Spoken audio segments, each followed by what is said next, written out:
역사의 주관자 되시는 하나님이라는 말씀을 두고 에스라서 1장 1절에서 11절 말씀 함께 살펴보도록 하겠습니다. 우리 말씀 함께 교독하도록 하겠습니다. 저부터 읽겠습니다. 바사왕 고레스 원년에 여호와께서 예레미야의 입을 통하여 하신 말씀을 이루게 하시려고 바사왕 고레스의 마음을 감동시키심에 그가 온 나라에 공포도 하고 조서도 내려 이르되 바사왕 고레스는 말하노니 하늘의 하나님 여호와께서 세상 모든 나라를 내게 주셨고 나에게 명령하사 유다 예루살렘의 성전을 건축하라 하셨나니 이스라엘의 하나님은 참 신이시라. 너희 중에 그의 백성 된 자는 다 유다 예루살렘으로 올라가서 이스라엘의 하나님 여호와의 성전을 건축하라. 그는 예루살렘에 계신 하나님이시라. 그 남아있는 백성이 어느 곳에 머물러 살든지 그곳 사람들이 마땅히 금과 그 밖의 물건과 짐승으로 도와주고 그 외에도 예루살렘에 세울 하나님의 성전을 위하여 예물을 기쁘게 드릴지니라 하였더라.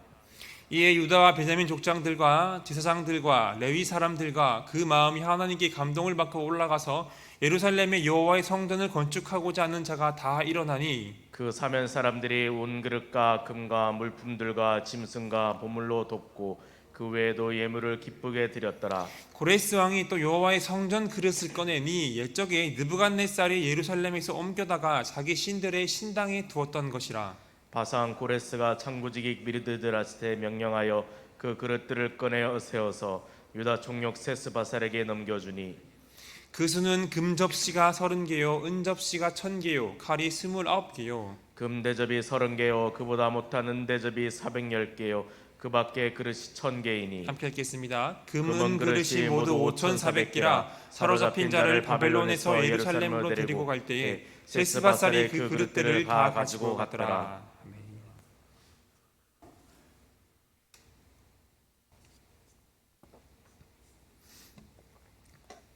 우리 어제까지 누가복음 말씀을 다 마치고 오늘부터는 에스라 말씀을 함께 살펴보게 되었습니다.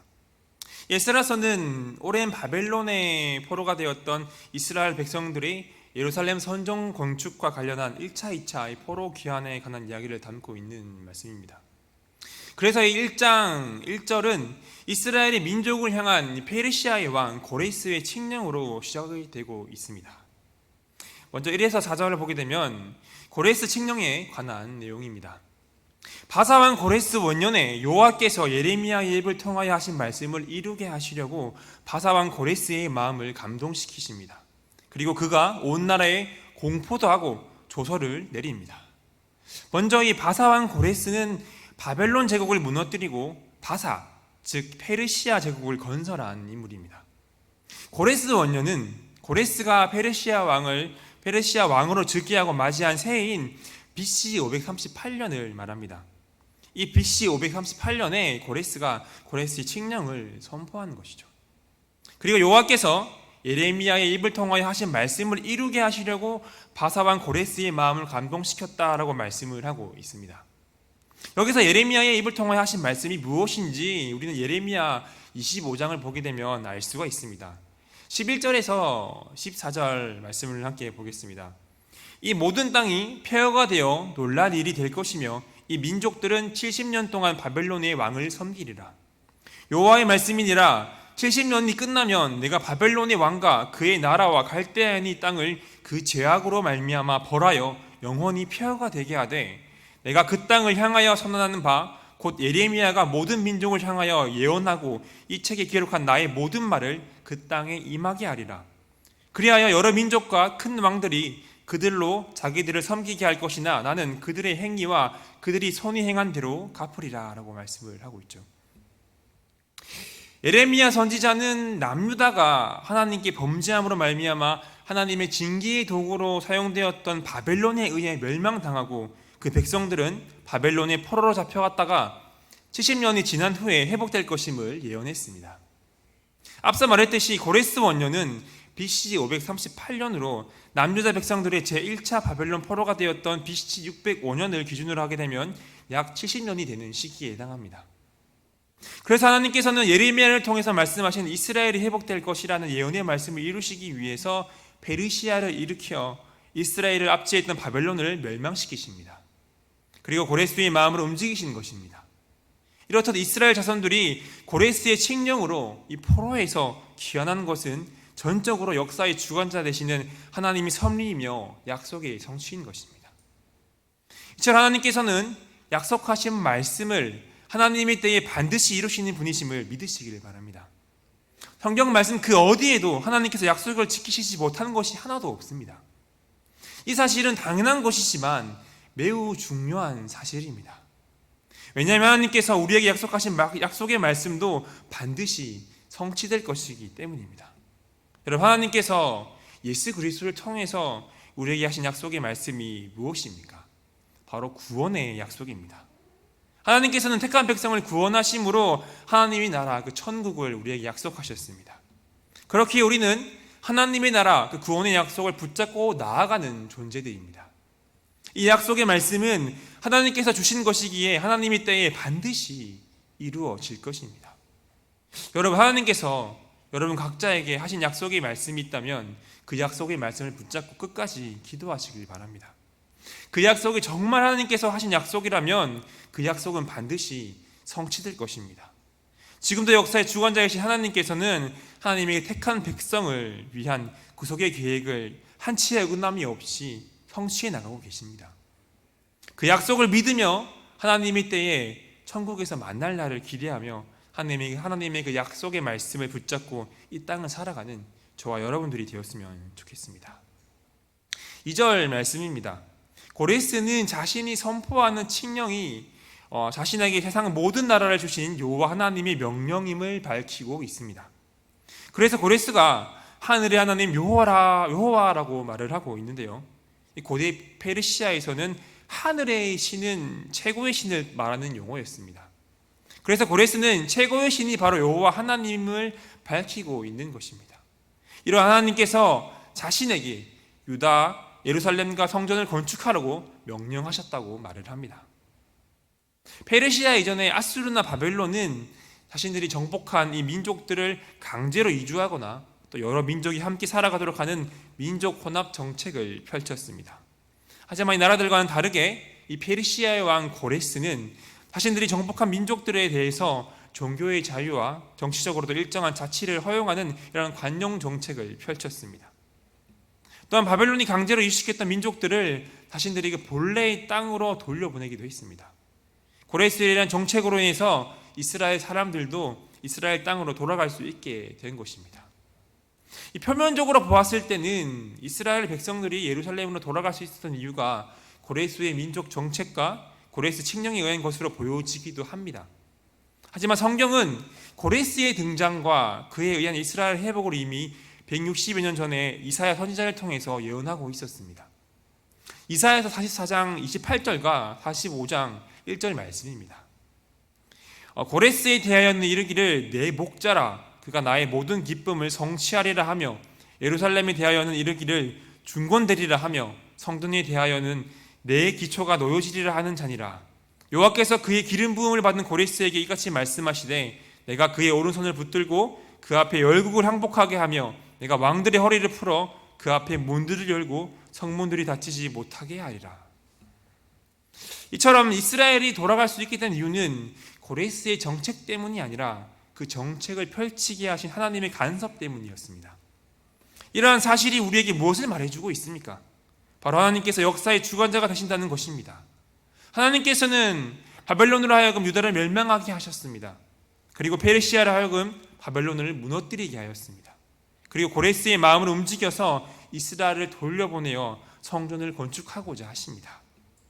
하나님께서 고레스의 마음을 감동시켜서 이스라엘 민족을 예루살렘으로 인도하셨던 것처럼 하나님께서는 인간 역사에 적극적으로 개입하신 분이십니다.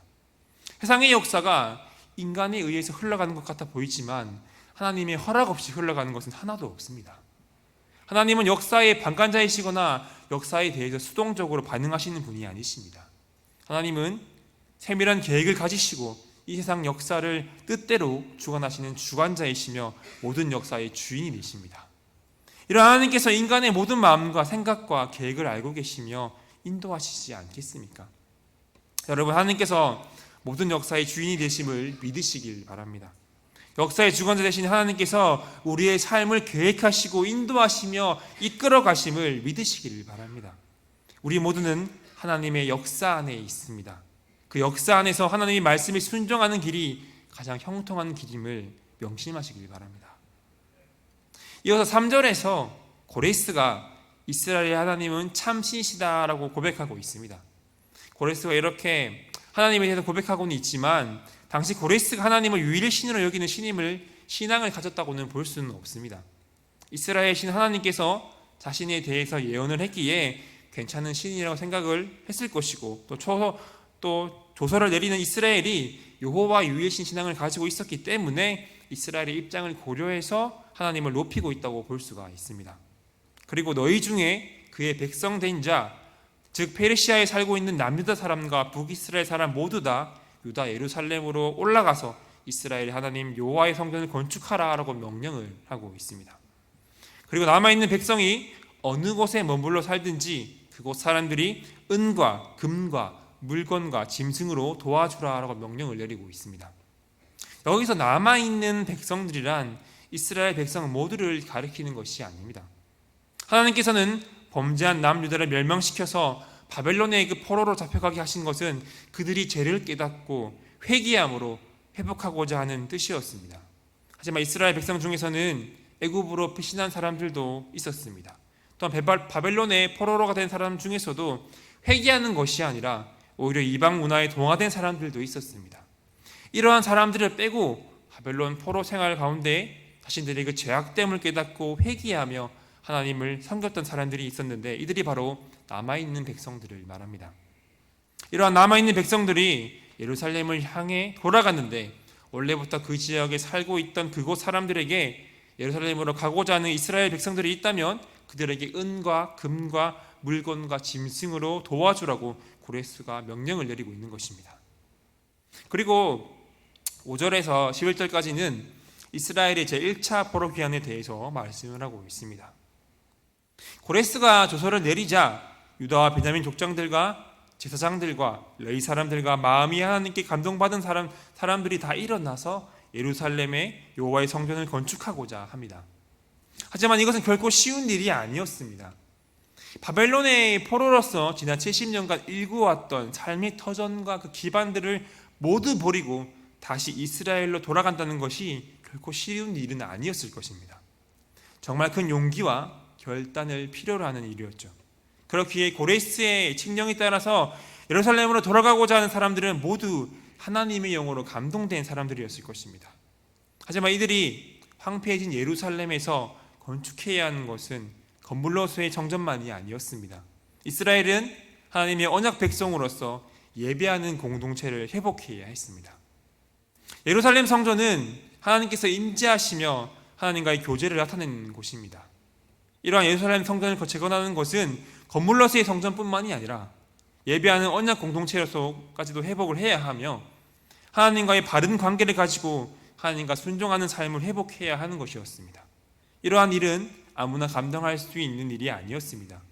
하나님께 감동받은 사람만이 가능한 것이었습니다. 여러분, 본문의 말씀처럼 하나님의 영으로 감동된 사람만이 자기의 것을 포기하고 희생을 무릅쓰면서까지도 하나님의 뜻을 따를 수 있는 사람임을 믿으시길 바랍니다. 성숙한 신앙인은 하나님이 일을 함에 있어서 자기의 의지를 앞세우는 것이 아니라 하나님의 감동하심과 하나님의 뜻에 순종하는 마음을 달라고 기도하는 사람입니다. 여러분, 하나님의 감동하심, 하나님께 붙들린 사람들이 되시기를 바랍니다. 하나님의 영으로 충만함으로 우리가 속한 교회와 공동체를 예배하는 하나님의 공동체로 세워나가시길 바랍니다. 하나님의 감동하심으로 우리의 공동체를 세워나가고 하나님의 뜻과 하나님의 뜻에 순종하며 살아가는 저와 여러분들이 되셨으면 좋겠습니다.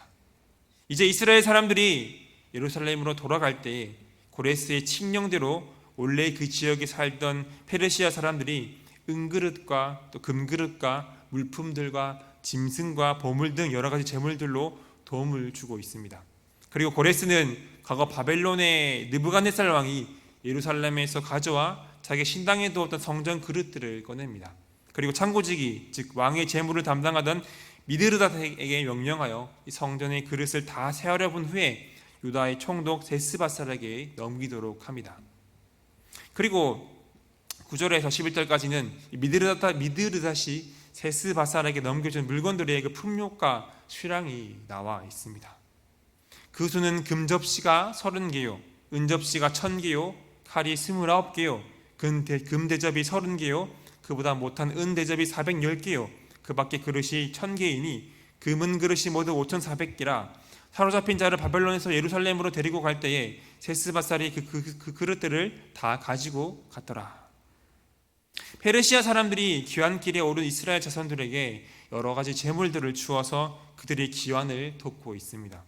이것은 고레스의 명령에 따른 것으로서 출애굽 당시 애굽인들이 이스라엘 사람들에게 은과 금의 재물들을 주었던 그 모습과 아주 유사하다고 볼 수가 있습니다. 이것은 이스라엘의 이 포로기한이 제2의 출애굽 사건이라고 불리울 만큼 놀라운 사건으로서 하나님이 강력한 섭리에 의해서 이루어졌음을 보여주고 있는 것입니다. 이렇게 하나님께서는 이스라엘 백성들을 예루살렘으로 인도하심으로 다시 회복시키고자 하십니다. 여러분, 이스라엘 백성들이 다시 예루살렘으로 돌아가기 위해서는 많은 용기와 결단이 필요했습니다.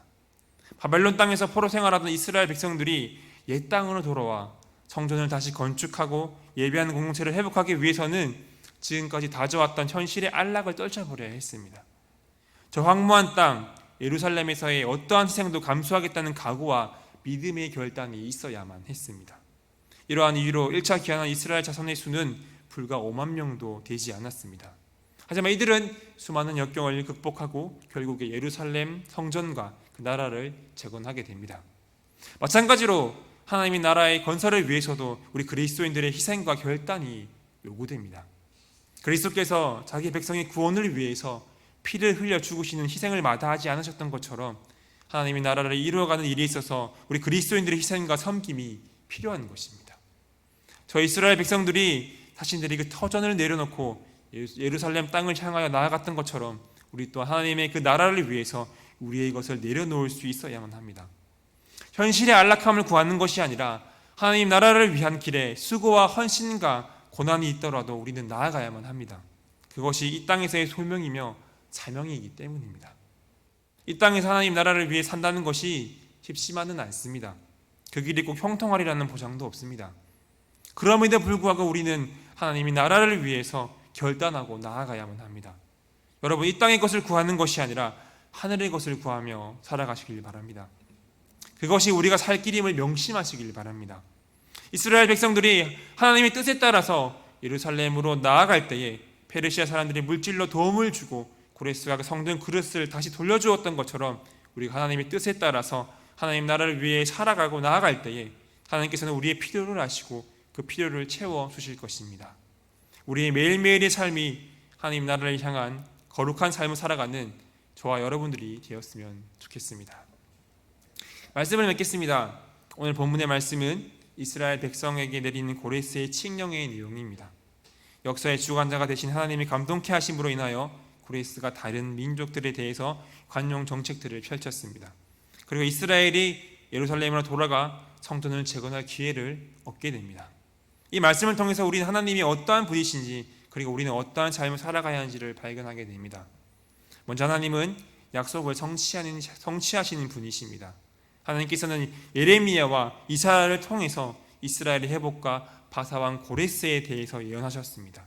그리고 하나님의 예언의 말씀대로 이스라엘은 포로에서 귀환하게 됩니다. 이처럼 하나님의 말씀은 하나님의 때에 분명히 성취됨을 믿으시기를 바랍니다. 하나님께서는 택한 백성인 우리들에게 구원의 약속, 하나님이 나라의 천국을 약속하셨습니다. 이 구원의 약속을 믿으며 여러분 각자에게 말씀하신 그 약속의 말씀을 붙잡고 이 땅을 살아가는 신실한 백성들이 되었으면 좋겠습니다. 그리고 우리의 하나님은 모든 역사의 주관자가 되십니다. 하나님께서는 바벨론을 사용하셔서 이스라엘을 징계하셨고 다시 페르시아로 하여금 바벨론을 무너뜨리게 하셨습니다. 그리고 고레스를 사용하셔서 이스라엘을 돌려보내어 성전을 건축하고자 하십니다. 이처럼 하나님께서는 인간 역사에 개입하시는 분이십니다. 이 세상의 역사도 우리의 모든 삶도 다 하나님의 역사 안에서 오직 하나님의 말씀에 순종하는 우리의 모든 삶이 되어야 함을 우리는 믿음으로 고백하는 여러분들이 되시길 간절히 소망합니다. 마지막으로 하나님 나라의 건설을 위해서는 희생과 결단이 요구된다는 것입니다. 이스라엘 백성들은 그동안 쌓아온 자신들의 그 터전을 내려놓고 예루살렘 땅으로 그 땅을 향해 나아갔습니다. 마찬가지로 우리는 하나님의 나라를 위해서 우리의 것을 내려놓을 수 있어야만 합니다. 우리는 이 땅의 안락함을 구하는 것이 아니라 하나님 나라를 위한 헌신의 삶을 살아가야만 합니다. 우리가 결단하고 하나님 나라를 위한 삶을 살아갈 때에 하나님께서는 우리의 그 필요를 아시고 그 필요들을 채워주실 것입니다. 그렇게 매일의 삶이 하나님 나라를 향한 삶을 살아가는 저와 여러분들이 되었으면 좋겠습니다. 오늘의 말씀처럼 오늘도 역사의 주관자 되신 하나님의 역사 안에서 하나님의 말씀에 순종함으로 하나님 나라를 위해 쓰임받는 우리 사랑하는 교회 성도님들이 되시기를 소망합니다. 기도하도록 하겠습니다. 하나님, 오늘 에스라의 말씀을 통해서 약속을 성취하시는 하나님, 역사의 주관자 되신 하나님을 우리가 바라보게 됩니다. 하나님께서는 약속하신 말씀을 이루어 가시는 분이심을 믿습니다. 주님, 우리가 하나님의 약속의 말씀을 붙잡고 살아가게 하여 주시옵소서. 우리에게 구원의 은혜를 약속하신 주님 다시 오실 그날까지 신실하게 구원의 약속을 붙잡고 하나님의 나라를 바라보며 이 땅을 살아가게 하여 주시옵소서. 하나님께서 모든 역사의 주관자가 되심을 믿습니다.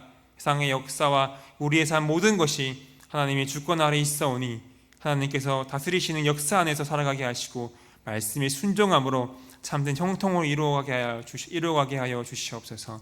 또 하나님 나라를 위해서는 희생과 섬김이 필요함을 믿습니다. 이 땅의 것을 구하며 사는 것이 아니라 하나님 나라를 위해 살아가게 하며 하나님 하늘의 것을 구하며 나아가는 우리 한 사람 한 사람이 되어지게 하여 주시옵소서. 매일매일의 삶이 하나님 나라를 향한 삶이 되기를 간절히 소망하며 예수 그리스도의 이름으로 기도드리옵나이다. 아멘.